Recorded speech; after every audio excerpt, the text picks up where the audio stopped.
Պարոն Դանիելյան, այսօր վաղ առավոտյան Նիկոլ Փաշինյանը հայտարարությամբ հանդես եկավ, նա նշեց, որ մեր հոգևորականները, սրբազանները իրենց կուսակրոնության ուխտը չեն պահում։ Դուք ինչ կասեք այս առումով։ Համենայն դեպս ես զարմանում եմ այն մարդկանց վրա, որոնք որ մինչև հիմա համարում են, որ Նիկոլ Փաշինյանը պետք է Հայաստանի Հանրապետության շարունակի պաշտոնավարել, Հայաստանի Հանրապետության ղեկը պետք է հլամնա այս մարդու ձեռը, այդ տխմարության տգիտության գագաթնակետն է, էլի ոնց կարող է Հայաստանի Հանրապետության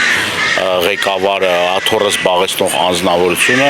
նման խոսույթով հանդես գա եւ նման բառապաշարով հանդես գա։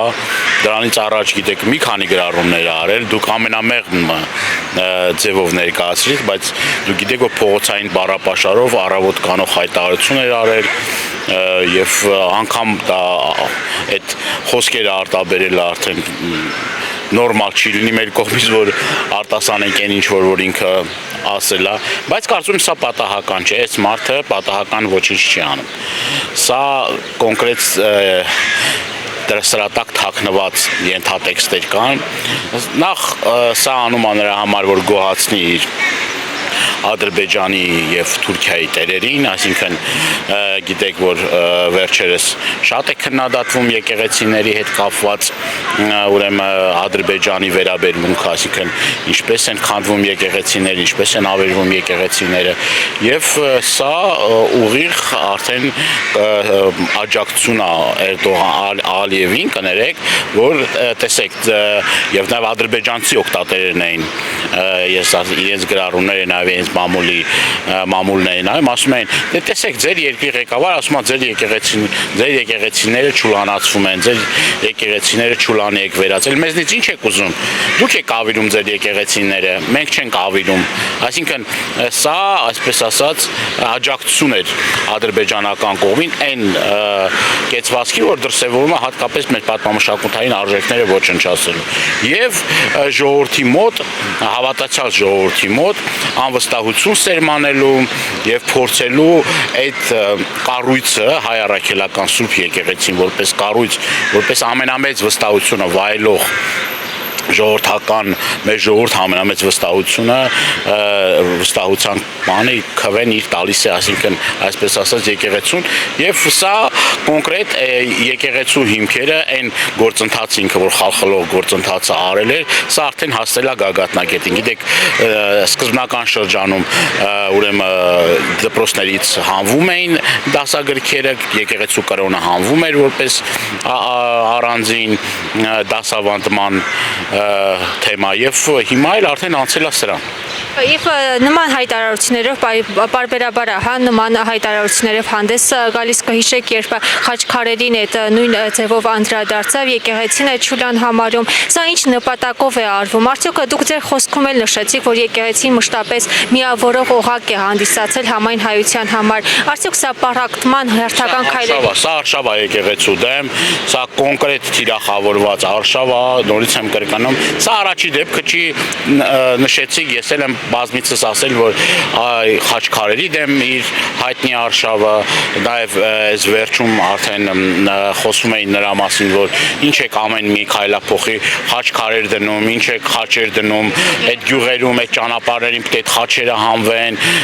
մի հատ էլ վզներիցդ կախեք, հետո գիտեք, որ ինչ էին ասում մեր պատվարժան, սրբազան հայրերի նկատմամբ, ինչ բառապաշարով, ինչ խոսույթով էին հանդես գալիս, ասում են, որ Էջմիածինը դա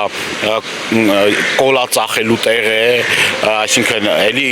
փորձում են արժե զրկել եւ նաեւ ուզում եմ ձեզ հիշեցնել, որ օրեր առաջ ուրեմն Ադրբեջանի հոգևոր առաջնորդը իրենց այդ մուֆտին հայտարարել որ Էջմիածինը մայր տաճարը Էջմիածինը դա հայկական չէ, այսինքն սա իրար հետ փոխկապակցված է, սա իրար հետ ունի այդ աֆիլացում ունի եւ այդ խոսույթներից հետո պատահական չի նաեւ այս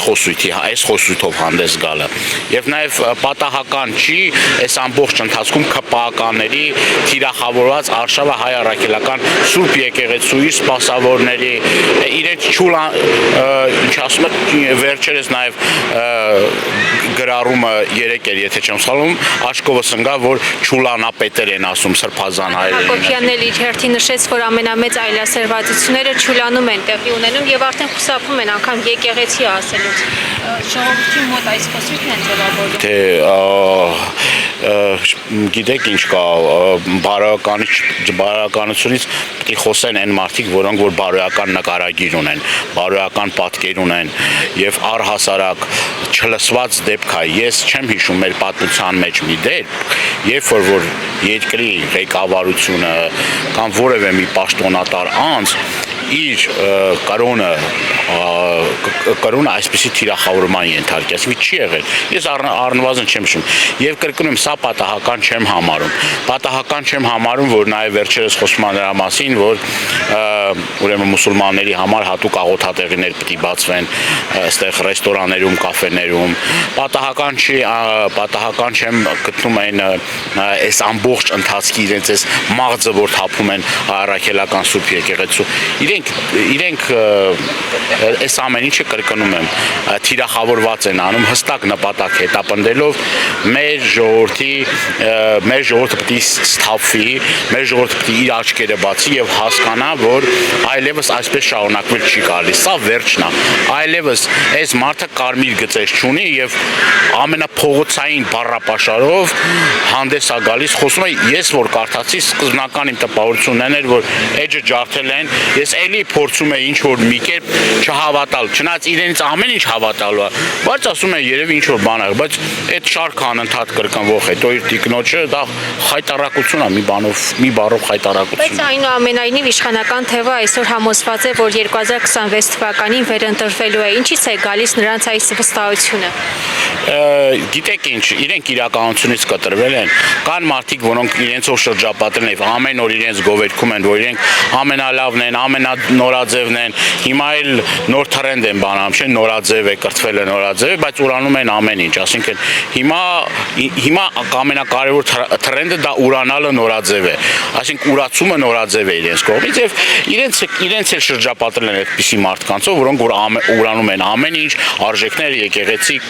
հավատք, սրբություններ,